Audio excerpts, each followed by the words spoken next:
Hey you guys, welcome to Drinkity Drinks, and today I'm going to show you how to start a collection with $100.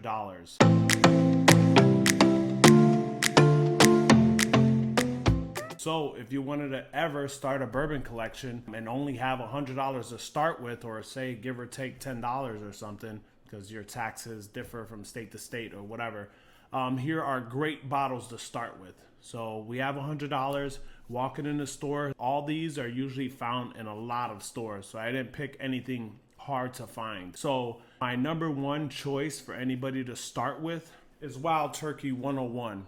It's 101 proof, goes great in cocktails, punches through a lot of flavors or anything you could throw at it.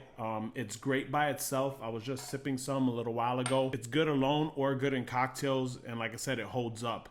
It's a bourbon, but to me, it has more long rye flavors. You do get sweetness in it. It has a long finish for the price that it is, but it's more rye-like spice, labeled as a bourbon. So yeah, you can use it either way. So we have our bourbon, so now let's get a rye. The rye I recommend you to get is Rittenhouse. It's bottled in bond, 100 proof.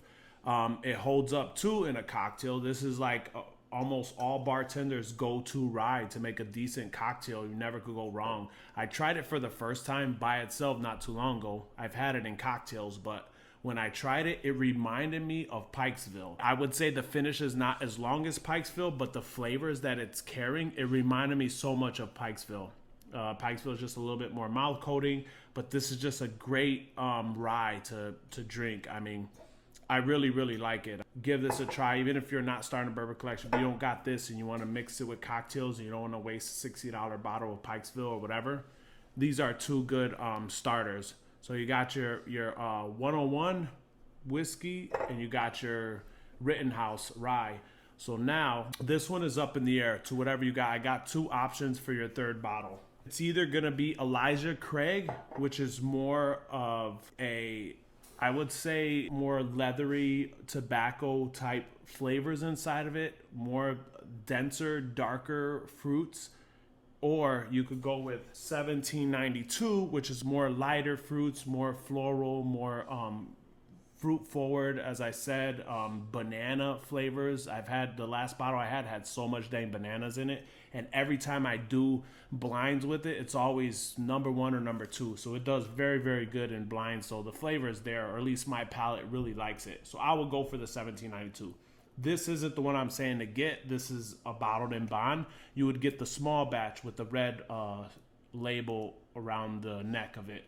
Or, like I said, get Elijah Craig. If you smoke cigars, you want to sip on this, this is a great sipper. I could sip this, like, I could make this my go-to sipper. It's still great. Although I prefer to sip on the small batch 1792. But either or, I mean, they're good. Just depends on what you want. So, now that you have your 101 Wild Turkey, you got your Rittenhouse and Elijah Craig or 1792. For the sake, let's just move this bottle out the way. Say you pick these three.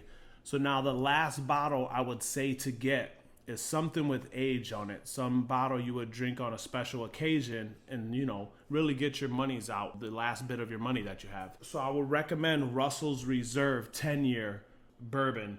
This is 90 proof. It's 10-year-old. If you could get Eagle Rare everywhere for around the price that this is, which is kind of really hard to get, at least for me, I would recommend Eagle Rare. If not, this is a great substitute and just a great 10-year bourbon to have on your shelf and add to your collection. So this could be your special occasion, your everyday sipper, your two cocktail mixers, whether you want rye drinks or, you know, old fashions. I made plenty of old fashions and other drinks with this. It's great. You can even make old fashions with this, just whatever you want. These are a great, great starter package for you.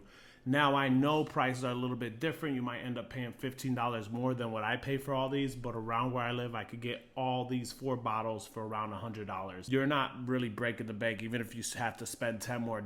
At least you have a start, and you know, you're going to have decent bourbons. Then your next bottle, you can explore. Go for a bottle that looks cool or something. At least you have a starting bar of like decent bourbons that any bourbon drinker coming to your house would be like, oh, you got that? Okay, I'll take that. Like, these are decent bottles. So yeah, that's all I wanted to do. Just help somebody out that's just starting a bourbon collection or just wants to go and get some bourbons. Is having friends over that like bourbon, and you get these 4, they're going to be cool with it. So until next time, you get yourself a drink. Drink something you love.